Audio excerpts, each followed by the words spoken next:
Mi nombre es Daniel Marcó y yo les vengo a hablar sobre los instrumentos de medición de nivel. La medición de nivel se define como la determinación de la posición de interfase entre dos medios. Estos usualmente fluidos, pero pueden existir sólidos o combinación de ellos.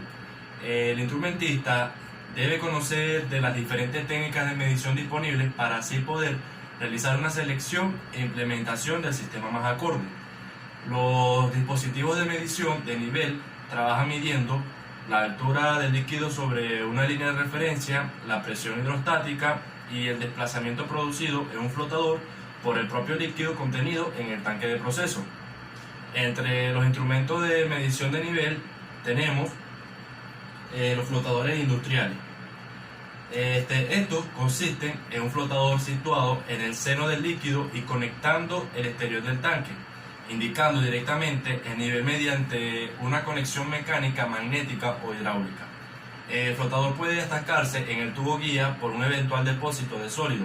Además, puede sufrir un daño por caídas abruptas y olas. En el funcionamiento del flotador, la válvula es parte fundamental de este. Una válvula de flotador es aquella que regula el llenado de un tanque mediante un dispositivo que cierra y abre el paso del flujo de acuerdo al nivel de agua que tenga. El trabajo lo realiza una boya, la cual al flotar indica que la válvula si esta debe permanecer abierta, permitiendo el paso de agua, o bien cerrarse en caso de que la boya se encuentre en el límite de llenado previamente establecido. Este tipo de válvulas operan bajo el mismo principio, pero existen modelos que ya no son tan usuales debido al diámetro y presión con la que trabajan, siendo así piezas industriales. El flotador y su varilla tienen la dimensión acorde al tamaño que corresponde el diámetro de la válvula. Estas piezas se fabrican en talleres no comerciales, por lo cual no hay una marca estandarizada en el mercado, lo cual genera una diversidad de modelos muy amplia. Medidor de capacitancia variable. Los medidores de capacitancia variable, debido a su alta resolución inherente, alta estabilidad de temperatura y bajo consumo energético, son especialmente adecuados para aplicaciones sensóricas que requieren detectar inclinación. El medidor está formado por un oscilador cuya capacidad la forman un electrodo interno, parte del propio medidor, y otro externo constituido por una pieza conectada a masa. Entre sus aplicaciones podemos mencionar las siguientes. En las aplicaciones militares y aeroespaciales está la estabilización de cañones, antenas, plataformas, determinación láser del objetivo, comunicación satelital móvil, entre otros. En la industrial tenemos ensayos, medición de inclinación, navegación del personal, estabilización de plataformas de camiones, control de grandes estructuras que vienen siendo las presas de agua, plantas nucleares, etc. Estabilización de equipos de alta precisión que viene siendo la litografía, instrumentación, entre otros. La geofísica también. En la energía tenemos las perforaciones direccionales y de superficie, control y estabilización de plataformas offshore, control de la integridad estructural de tuberías, entre otros. Por último, el medidor ultrasónico, que viene siendo el ultrasonido. La medición ultrasónica de espesores es una técnica de ensayo no destructivo para la cual no es necesario cortar ni seccionar el material. Se trata de un método rápido, fiable y versátil que, a diferencia del uso de un micrómetro o un calibre, requiere el acceso a solamente una pared de pieza a medir. Es por ello que se usa ampliamente para determinar el espesor de materiales como, por ejemplo, caños, tubos, válvulas, tanques, calderas y otros recipientes a presión, cascos navales o cualquier material sujeto a la corrosión y el desgaste. El funcionamiento de los medidores de espesor por ultrasonido se basa en determinar con gran precisión lo que se denomina tiempo de vuelo, es decir, el tiempo que tarda un pulso de sonido generado por una pequeña sonda llamada transductor ultrasónico en atravesar una pieza y regresar al dispositivo. El transductor contiene un elemento piezoeléctrico que es excitado por un impulso eléctrico corto para generar una ráfaga de onda ultrasónica. Gracias por su atención. Bueno, mi nombre es Charles Basín y yo le voy a hablar sobre mediciones de flujos. El flujo es la tercera grandeza más medida en los procesos industriales. Las aplicaciones son muchas, desde la más sencilla, como la medición de flujos de agua en estaciones de tratamiento y residencia, hasta medición de gases industriales y combustibles, pasando por mediciones más complejas, eligiendo correctamente un determinado dispositivo para medición de flujo dependiendo de diversos factores. Placas de orificio.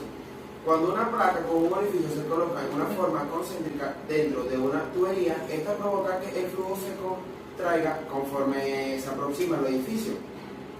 Este después se expande dependiendo del diámetro de la tubería. La corriente que fluye a través del orificio forma una ventana contracta y la rápida velocidad del flujo resulta en una disminución de presión hacia abajo del orificio. Boquilla o tóvera, mejor también llamado Venturi boquilla. La boquilla o tóvera es una contracción gradual de la corriente de flujo seguida de una sección cilíndrica, recta y corta. Debido a la contracción uniforme y gradual existe una pérdida muy pequeña. La tóvera es un instrumento para medir presiones diferenciales cuando la relación está dependiendo del diámetro de su reducción, donde la presión vendría siendo 2, obtenida entre el diámetro de la tubería por donde circula el fluido, donde la presión obtenida es 1. Es demasiado alta la placa de orificio cuando la velocidad del flujo es mucho mayor y las pérdidas empiezan a hacerse notorias. Turbina. Es una turbina, un fluido que provoca el rotor de la turbina que este haga que gire a una velocidad dependiendo del flujo. Conforme a cada una de las aspas de rotor pasa a través de una bobina que esta genera pulsos de voltaje que pueden alimentarse a un medidor de frecuencia, un contador eléctrico u otro dispositivo similar, cuya lectura puede convertirse en velocidad de flujo. Su velocidad de flujo puede llegar a variar desde 0,02 por minuto hasta llegar a miles de minutos, que este puede llegar a medirse con flujómetros de turbina de varios tamaños. Rotámetro.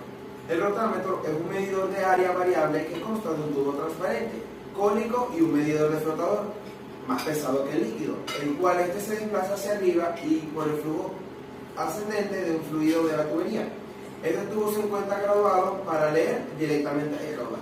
Muchas gracias. Ahí le vengo a hablar sobre mediciones de flujo magnético, tubos de Pitot y Alnúbar y mantenimiento preventivo de los instrumentos. Mediciones de flujo magnético. Un medidor de flujo magnético es un medidor de flujo volumétrico que no tiene las piezas móviles y es ideal para las aplicaciones de agua residual o cualquier líquido sucio que sea conductor o a base de agua. Los medidores de flujo electromagnético son medidores de flujo volumétrico que funcionan en base al principio de la ley de inducción electromagnética de Faraday, que miden la velocidad del flujo cuando el líquido pasa por el medidor durante un plazo determinado. El tubo de Pitot. El tubo de Pitot es un instrumento de importancia en la ingeniería, ya que permite calcular directamente la presión total o pérdida de una carga asociada en un volumen de caudal para estimar la velocidad del fluido. Gracias a este tipo de medición, el tubo de Pitot es considerado como un medidor de caudal volumétrico del tipo de primógeno, ya que este se puede calcular el flujo a través de la velocidad y su relación con las propiedades del fluido.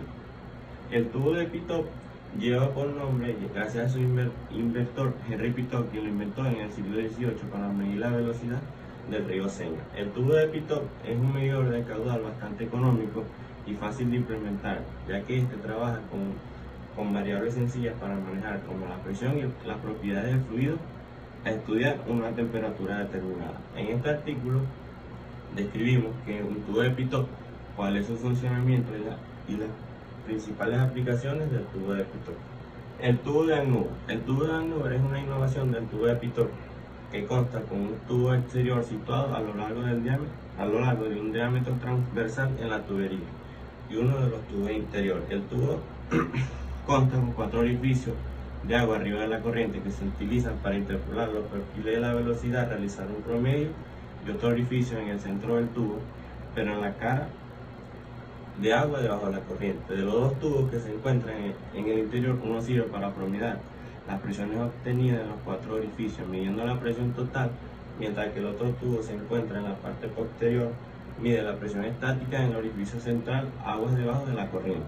Tiene mayor presión que el tubo de Pitot y baja una pérdida de carga. El mantenimiento preventivo de los instrumentos es aquel que se realiza a intervalos regulares antes que se produzca una falla y depende de la disponibilidad y la confiabilidad del equipo. Este es un aspecto fundamental en los equipos biomédicos, ya que los instrumentos son indispensables para el correcto desempeño de las actividades médicas. A diferencia del otro tipo de mantenimiento, el mantenimiento preventivo se lleva a cabo antes que se produzca la falla.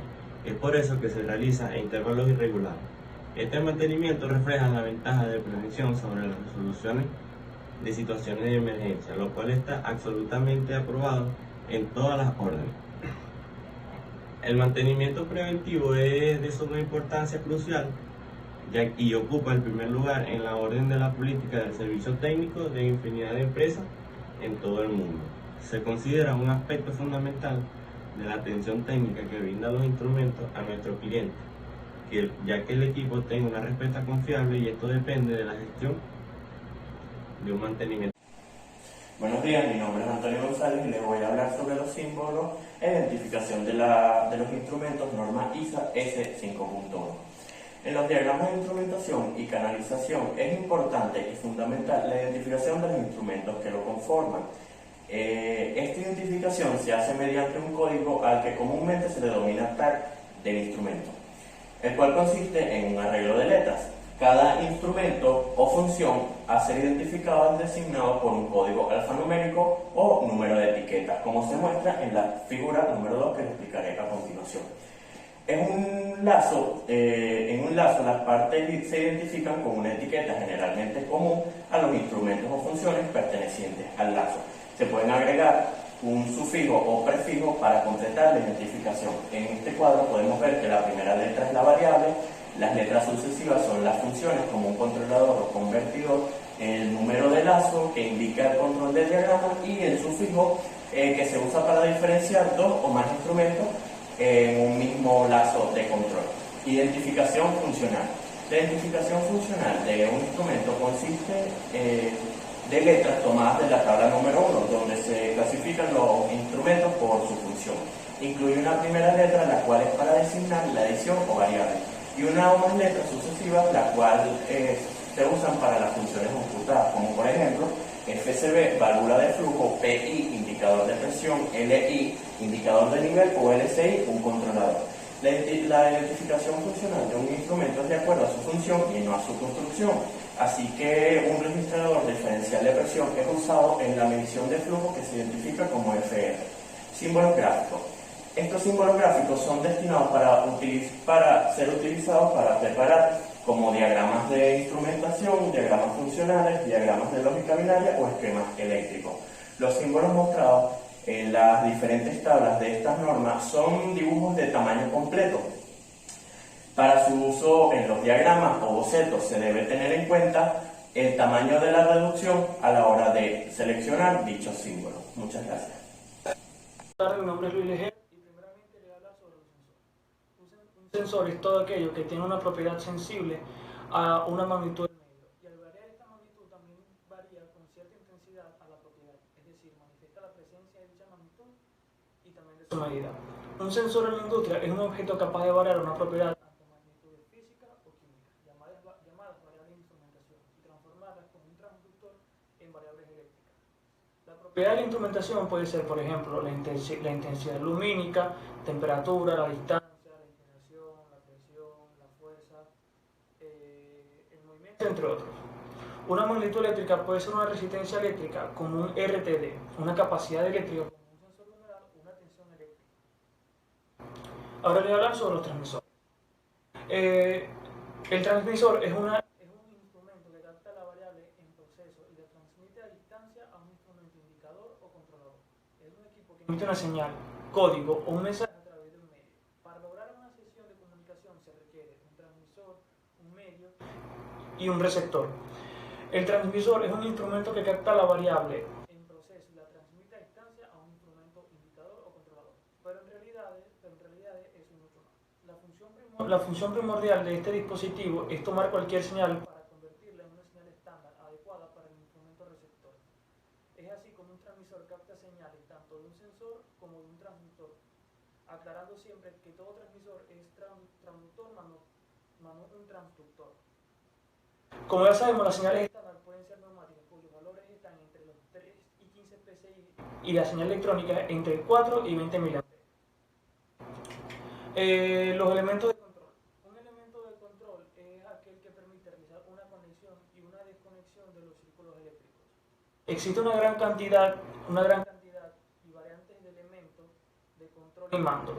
En este tema se pueden estudiar varios tipos.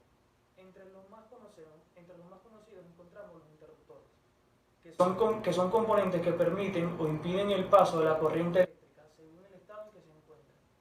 Estos son los más comunes en el día a día y los computadores presentan un aspecto idéntico a los interruptores, pero interiormente tienen otro tipo de contacto que permiten controlar una lámpara desde puntos conmutados alternativamente. Los pulsadores son componentes que permiten o impiden el caso de la corriente eléctrica cuando se actúa sobre ellos.